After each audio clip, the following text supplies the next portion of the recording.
Ini celik di zaman dunia akhir saat kini kau. Manusia dan tidak lagi dikendalikan oleh akalnya. Berapa banyaknya orang anaknya dibunuh, bininya dibunuh,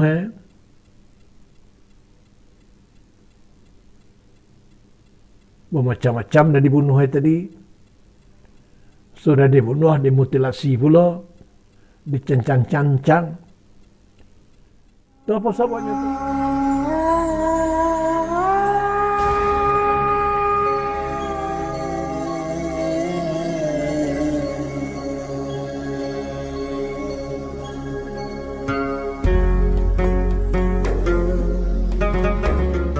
Puji syukur kita panjatkan kehadirat Allah Subhanahu wa taala dengan ucapan alhamdulillahirabbil alamin.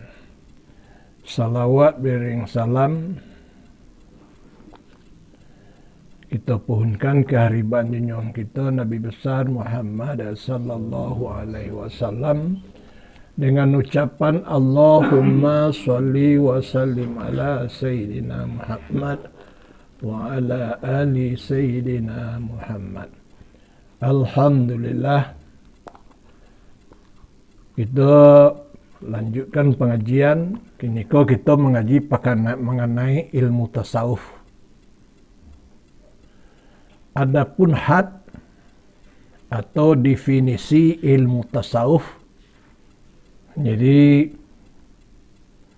kalau kita mengaji ilmu tasawuf, jangan kita melampaui batas. Dalam kitab hikam dinyatakan had ilmu tasawuf itu dompet. Artinya batasnya itu dompet.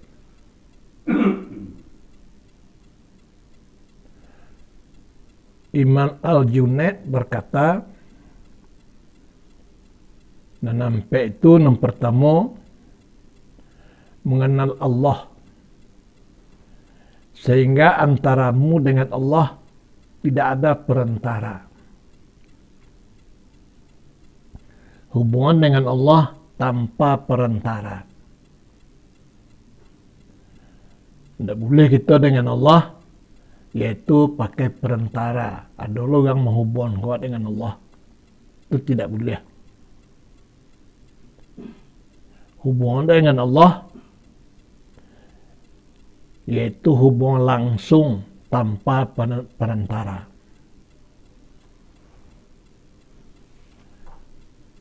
Istilahnya, kalau hubungan kita biasa kita sama manusia, kalau hablum minan nas, hanya sekadar mencontohkan itu, ada hubungan kita melalui telpon.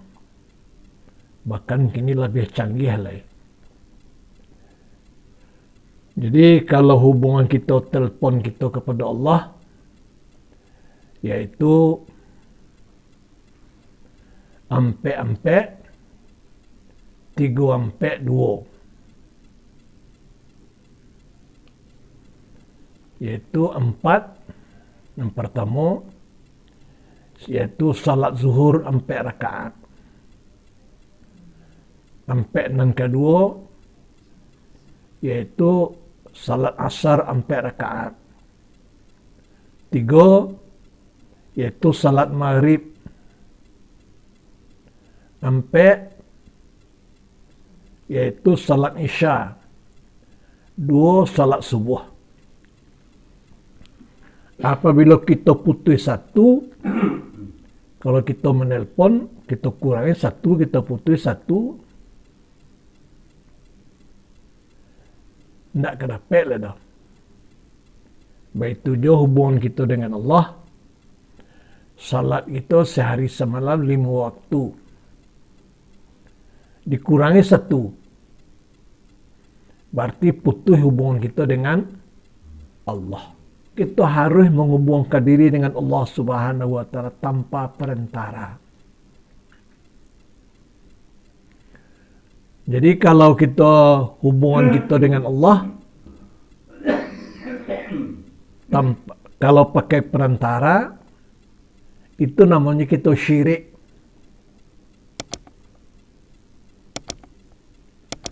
Jadi kalau kita beramal, amal syirik tidak diterima oleh Allah Subhanahu wa taala.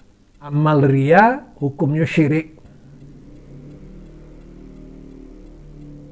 Orang syirik bertempat di neraka. Kata Allah, innal musyrikina fi darki. Orang-orang yang musyrik itu tampaknya di neraka paling bawah sekali. Tidak ada neraka sesudah itu lain. Jadi karena itu salat kita itu hendaklah lillahi ta'ala karena Allah. Tidak ada karenanya selain pada karena Allah. Kalau ada kita salat itu karena ingin masuk surga, itu riya. Kalau ada salat kita itu karena takut ke neraka, itu riya. Dicontohkan salat itu untuk seluruh amal ibadah kita. Tidak boleh karenanya selain pada karena Allah lillah. Waso, nah itu saumagadin an adai fardhi syahri ramadana haji sanati lillahi ta'ala. Di seluruhnya amal yang kita perbuat tadi, tidak ada sebab lain selain pada karena Allah lillahi ta'ala. Jadi sehingga antaramu dengan Allah tidak ada perantara. Hubungan dengan Allah tanpa perantara. Itu yang pertama hak tasawuf. Jadi apa sebabnya mangko terjadi kita dengan Allah tu syirik sehingga pakai perantara ibadat kita dengan Allah? Ada kalanya perantara surga. Beribadat kita karena di surga kan perantara surga tu. Ada kalanya di neraka. Beribadat kita tidak takut ke neraka kan perantara neraka tu. Nah itu tidak tasawuf. Itu dicari sebab karena. Sebab karena mengko bisa kita seperti demikian. Nah, jadi ibadat kita tu bisa menjadi ikhlas oleh karena hati berasiah. Jadi sehingga ibadat kita tidak bisa ikhlas, sehingga bisa riya, bisa sum'ah, bisa yang lain oleh disebabkan karena hati tidak bersih. Jadi karena itu di dalam ilmu tasawuf wajib membersihkan hati.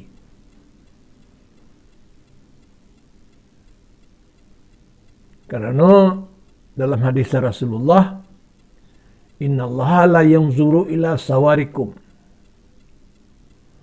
wala ila a'malukum walakin Allah yanzuru ila qulubikum. Allah tidak melihat macam mana bentukmu, rupamu. Allah tidak melihat bentuk kekayaanmu. Walaupun rupa kita tu bentuk berlian, bentuk tubuh kita sadut. Itu tidak berharga ke sisi Allah. Tidak dilihat oleh Allah. Walaupun kekayaan kita tu dunia ke separuh awak punya. Tapi itu tidak dilihat oleh Allah. Tapi yang dilihat oleh itu apa? Qulubikum, hatimu.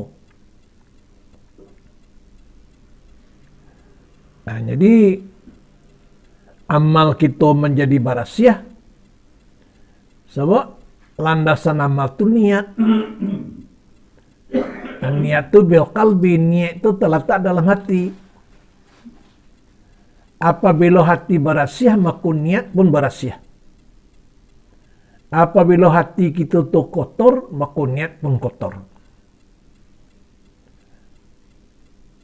Jadi ilmu tasawuf, ilmu membarasiahkan hati. Jadi dibarasiahkan hati daripada kotoran-kotoran hati. Kotoran-kotoran dalam hati itu dalam ilmu tasawuf namanya sifat mazmumah. Sifat yang tercela, yang dilarang oleh Allah Subhanahu wa taala.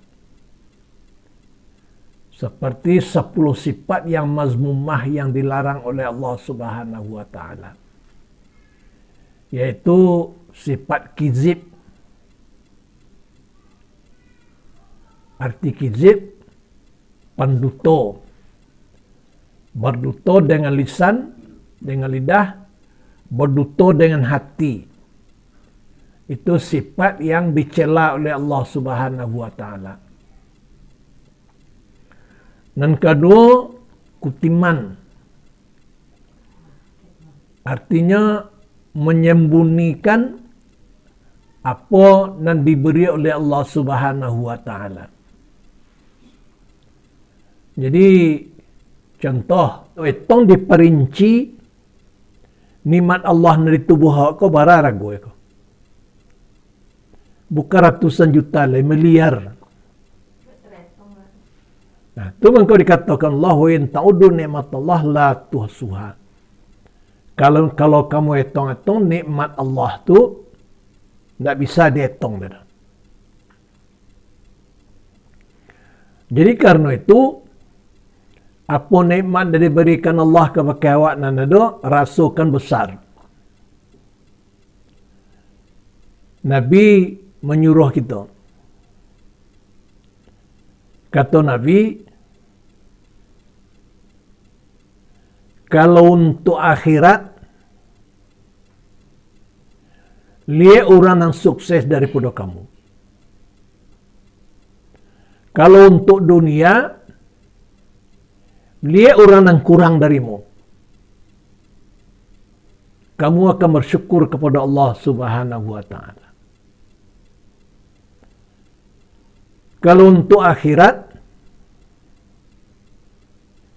lah jam-jam kini ko, musajid lah batutui. Yang kita sangka musajid itu kosong. Masih ada orang dalam musajid dan berzikir sembahyang sunat.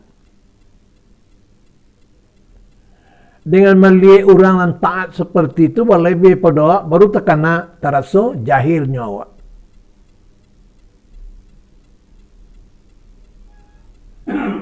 Kalau pergi ke Jumat, kadang-kadang awak lah azan je tiba masjidnya. Ada orang memasuki masjid tadi, alun ada orang seorang jolai, kecuali petugas masjidnya lah masuk ke masjid. Nyolah zikir di atas masjid, lah solat sunat. Jadi dia untuk akhirat lihatlah orang dan taat pada awak tadi. Baru terasa jahilnya diri, ya Allah aku sangat jahil ya Allah. Beri kemampuan kepadaku ya Allah untuk taat kepadamu. Sebab jahil dan taat tadi Allah nak membuat. Itu mengko kita berdoa meminta. Itu untuk akhirat. Banyak ibadatnya. Apabila lalu di perkuburan, menampak kubur tadi menangisnya. Nampak dari sahabatnya, dia berjalan semua sahabatnya. Menetes saya matul ke janggut. Janggutnya tabah, melampaui pada pusatnya janggutnya. Menetes nanti saya matul ke ujung janggut itu. Junjungan, kenapa junjungan menangis kini kau? Melewati kubur. Aku sadar, ya sahabatku. Ikulah tampakku yang terakhir. Perkuburan. Akhir segala pekerjaan yang aku perbuat di dunia, aku akhirnya kubur. Jadi melihat kubur kau, ikut tampak aku, itu sebab aku menangis. Kenapa jangan menangis? Amalku sangat sedikit.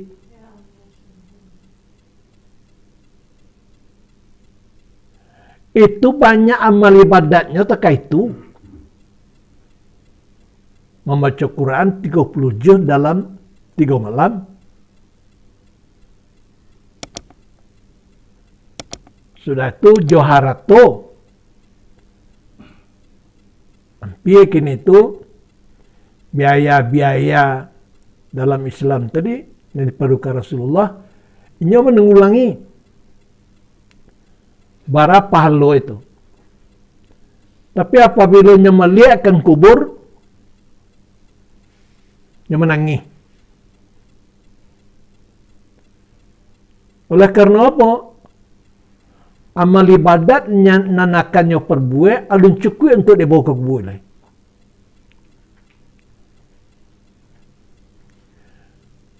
Itu satu contoh dia awak.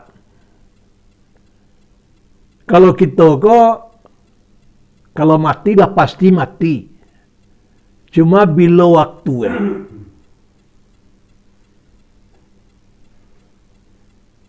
Setiap yang akan datang tadi, terutama kematian itu adalah dekat. Qarib, dekat.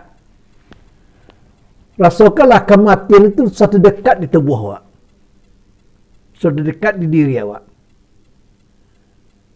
Lah bara amal ke dibawa ke dalam kubur itu.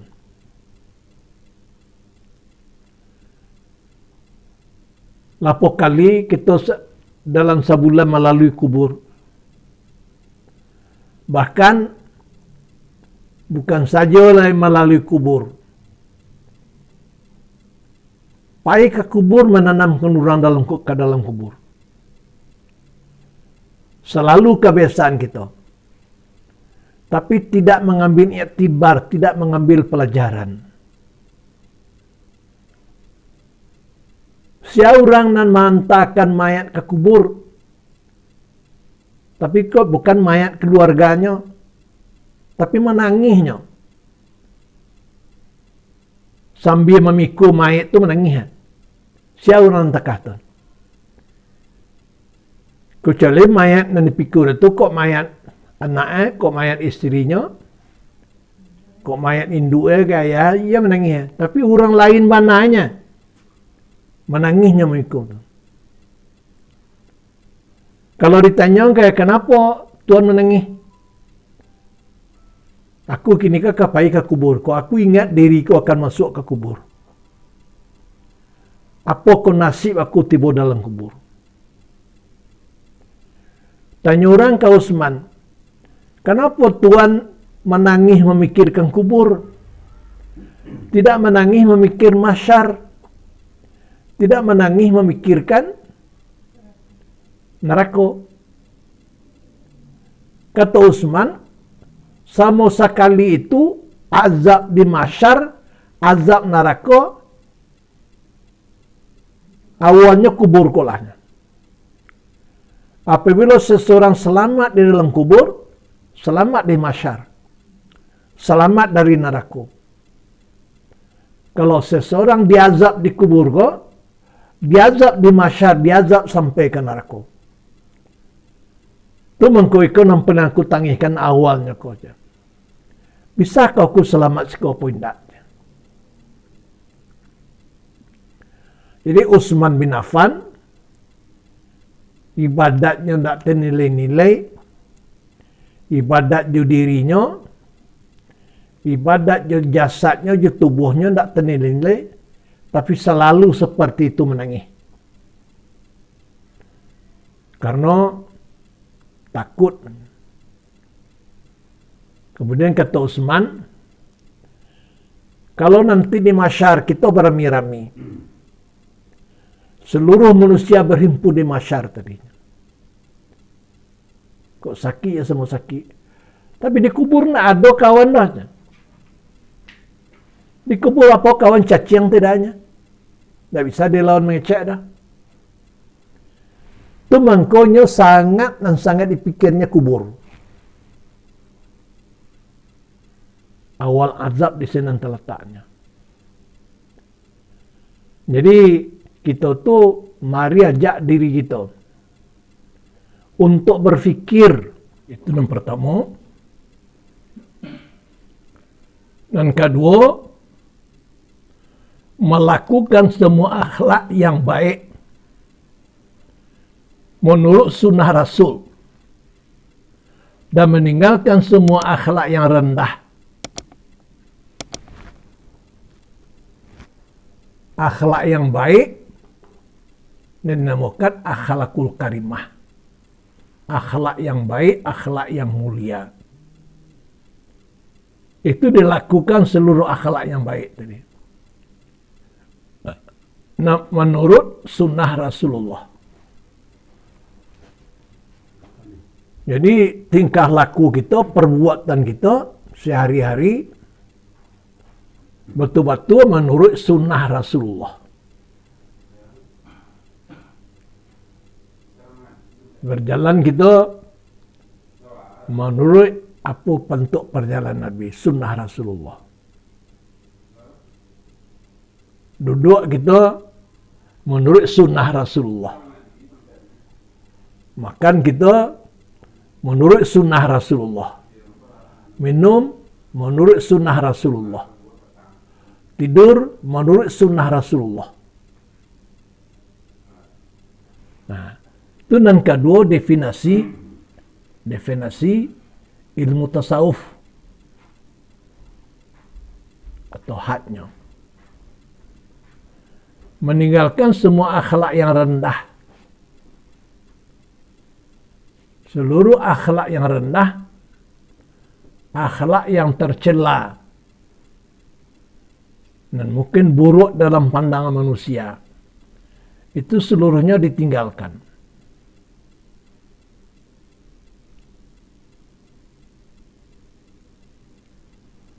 Itu nan kedua. Nan ketiga, melepas hawa nafsu menurut sekehendak Allah Subhanahu wa ta'ala. Kita ke manusia dijadikan oleh Allah Subhanahu wa ta'ala untuk merasakan nikmat diberi Allah awak mempunyai nafsu. Karena tiga makhluk Allah. Yang pertama yaitu malaikat. Malaikat dijadikan Allah mempunyai roh, mempunyai tubuh, mempunyai akal. Tidak mempunyai hawa nafsu. Jadi susunan tubuhnya itu hanya tubuh, roh, akal, nafsu nak ada orang. Itu sebabnya kalau oleh malaikat dalam api jo dalam air sama aja, nak ada beda dia. Jadi kalau dawa dalam air terasa sejuk, dalam api terasa panas.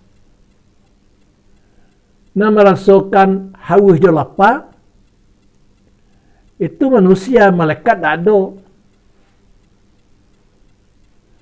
Nah merasakan angin jadi dingin, itu manusia, malaikat tak ada. Yang ketiga makhluk Allah, jin dan syaitan. Jin dan syaitan mempunyai tubuhnya halus seperti malaikat jo, mempunyai roh, mempunyai akal, dan mempunyai hawa nafsu. Tubuh, roh, akal, nafsu, sampai persusunannya. Kalau malaikat 3. Kalau manusia juga sampai persusunan. Tubuh, akal, roh, nafsu. Jadi nafsu itu dijadikan oleh Allah Subhanahu wa ta'ala sebagai nikmat dari Allah.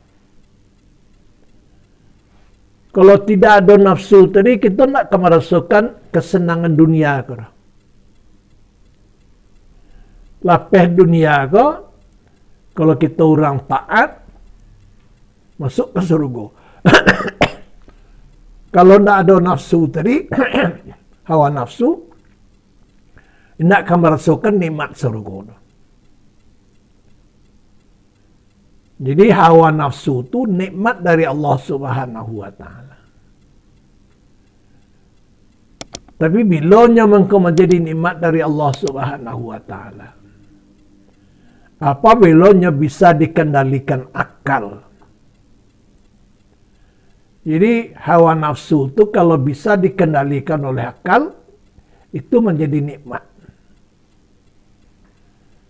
Tapi apabila hawa nafsu tidak terkendalikan oleh akal, sama contohnya jokudo lapeh kakangnya. Kalau kudo lapeh kakangnya, lagi mudik lagi ke segala tempat, nak tentu nanti lepo, nak tentu nanti pijak semacam tu. Karena kalau kudo mengendalinya kekang itu dia. Kalau manusia mengendalikannya akal. Nah, jadi sesuatu pekerjaan yang kita kerjakan, kendalikanlah dengan akal.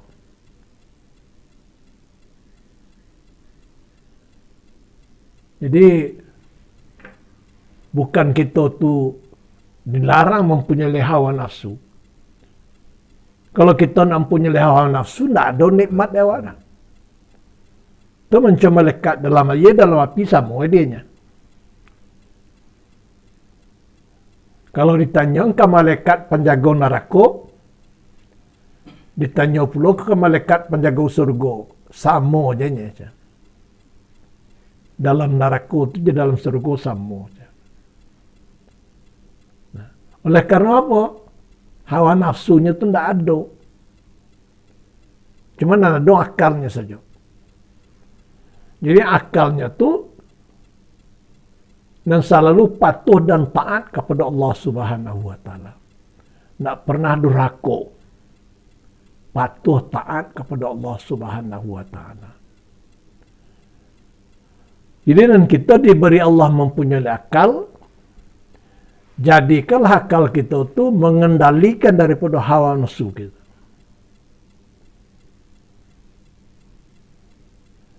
Jadi kalau diri kita tidak terkendali oleh akal,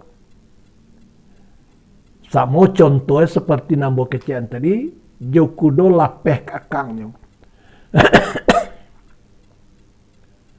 Balai kengkim, balai kemai, warung orang diampuh.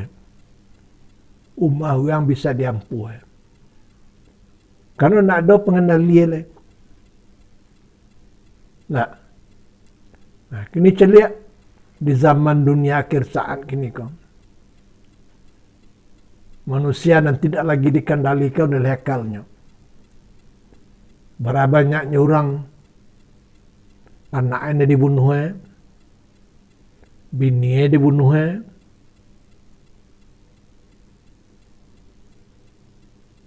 bermacam-macam dah dibunuh tadi. Sudah dibunuh, dimutilasi pula, dicancang-cancang.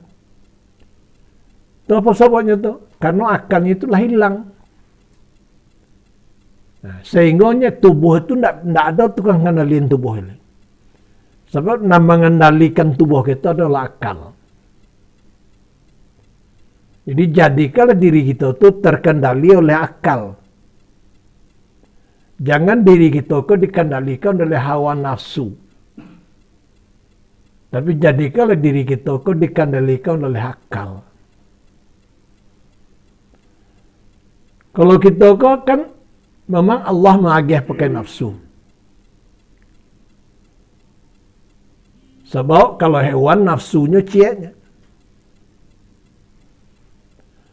Kalau manusia nafsunya 3. Nafsu lawamah, nafsu amarah, nafsul mutmainnah. Kalau nafsu amarah, itu di syaitan ada. Tapi nafsu syaitan satu saja amarah. Kalau nafsu lawamah, Itu di hewan adanya. Itu nafsu ciatnya lawamah itu saja. Kalau di manusia ada nafsunya amarah, ada nafsunya lawamah, ada nafsunya nafsul mutmainnah. Jadi dua nafsu, nafsu amarah, nafsu lawamah, dikendalikan oleh nafsul mutmainnah. Nafsul mutmainnah, nafsu nan akan dipanggil oleh Allah Subhanahu wa taala apabila kita kembali kepada Allah Subhanahu wa taala.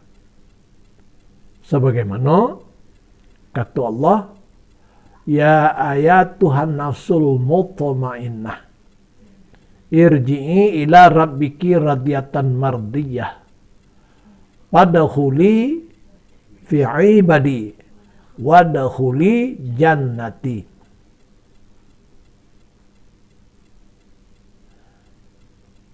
Jadi tiga nafsu ko bagandeng ko di tubuh. Tapi ada yang tukang kendalikan. Itu mutmainnah. Itu nafsu yang dekat kepada Allah, yang disayang oleh Allah Subhanahu wa taala. Itu yang dipanggil oleh Allah nanti kalau kita mati. Kalau kita dipanggil oleh Allah dan keluar nafsu amarah, nafsu syaitan, mati itu memakik-makik nanti, menjerit-jerit, pekiknya ke mati tadi tadanga dan malaikat sampai ke langit yang ketujuh.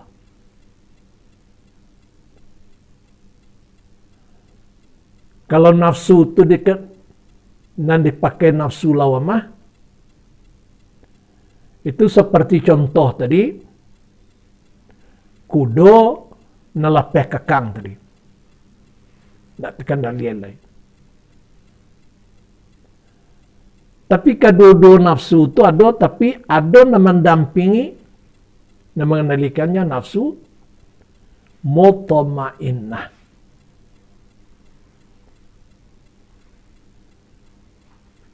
Jadi suatu kelebihan di manusia, di syaitan satu nafsunya, amarah. Di hewan satu nafsunya lawamah. Di manusia yang mukmin tiga. Kalau manusia non fasik, salah satu nafsunya amarah atau lawamah. Kalau yang mukmin satu, yaitu nafsul mutmainnah. Jadi kita tuh mengharapkan, berdoa kepada Allah Subhanahu wa taala apabila kita akan mati nanti dipanggil oleh Allah Subhanahu wa taala, yang mendatangi panggilan Allah itu hendaknya nafsul mutmainnah. Kabar gembiranya berikan dari Allah ke nafsul mutmainnah. Panggilan Allah, ya ayat Tuhan nafsul mutmainnah. Wahai nafsul mutmainnah, irji'i ila rabbiki radiyatan mardi. Kembalilah engkau kepada Tuhan engkau yang meridai. Engkau reda bertuhan kepada Allah, Allah pun reda berhamba kepadaku. Fadkhuli fi ibadi, masuklah engkau pada golongan hamba-Ku. Hamba yang saleh-saleh, nabi-nabi, rasul-rasul. Kemudian aulia-aulia Allah. Wadkhuli fi jannati. Masuklah engkau ke dalam surga-Ku. Itu nampak yang ditunggu-tunggu. Jadi maka kembali roh kita kepada Allah Subhanahu wa taala, diterima oleh Allah Subhanahu wa taala.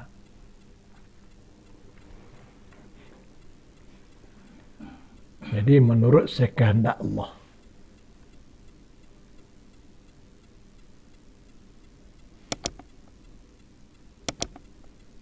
Dan sampai merasakan tidak memiliki apapun. Fakir. Diri itu fakir. Tidak ada memiliki apapun. Juga tidak dimiliki oleh siapapun. Kecuali Allah yang memiliki. Nah, itu yang sampai yaitu had ilmu atau definisi ilmu tasawuf. Merasa tidak memiliki apapun, fakir, tidak dimiliki oleh siapapun, tidak ada menjadi budak siapapun, kecuali dimiliki oleh Allah Subhanahu wa taala. Jadi kita disuruh kunu fakiran ila Allah. Adalah kamu fakir kepada Allah. Fakir tadi fa ra. Fa fakir, qah qanaah, ra riyadhah. Jadi yang pertama merasakan diri fakir. Tidak memiliki apapun. Apa yang ada di awak bukan milik awak, tapi milik Allah Subhanahu wa taala. Namanya di awak sampai pataruh dari Allah Subhanahu wa taala. Sampai orang menyimpan. Jadi kalau sesuatu nak percaya orang kepada awak, dia simpannya kepada awak, hati-hati kita menjaga. Apa sebabnya? Kalau nyampang rusak, nyampang binasa, awak bertanggung jawab. Jadi kita fakir kepada Allah. Tidak ada sesuatu apapun. Apa yang ada di awak tadi adalah milik dari Allah Subhanahu wa taala. Dan awak apa? Sampai bapa taruh saja oleh Allah. Jadi amanah dari Allah, petaruh dari Allah, jaga baik-baik. Apa sebabnya? Akan kembali kepada Allah. Kalau kembali kepada Allah, dipertanggungjawabkan. Rusaknya, binasanya, awak bertanggung jawab. Jadi hati-hati memakai apa yang diberikan oleh Allah. Dengan merasakan selalu seperti demikian, mengendalikan apa yang diberi oleh Allah, terasa diri awak takut kepada Allah. Ittaqillah haitsu ma kunta. Takutlah kepada Allah di mana saja berada. Jadi apa yang ada di awak, termasuk tubuh awak kau. Telinga ditanya. Selama telinga mendengar, kama digunakan pendengarnya. Mata ditanya. Selama mata melihat, kama dipelihatkan. Lidah ditanya. Selama lidah bisa berkata, kama diperkatakan. Kaki ditanya. Selama bisa berjalan, kama diperjalankan. Tangan ditanya. Selama bisa bekerja bergerak, ma'awai dan segala macam, kama digunakan. Jadi seluruh kita, tubuh awak akan ditanya, apa yang awak merupakan harta ditanya.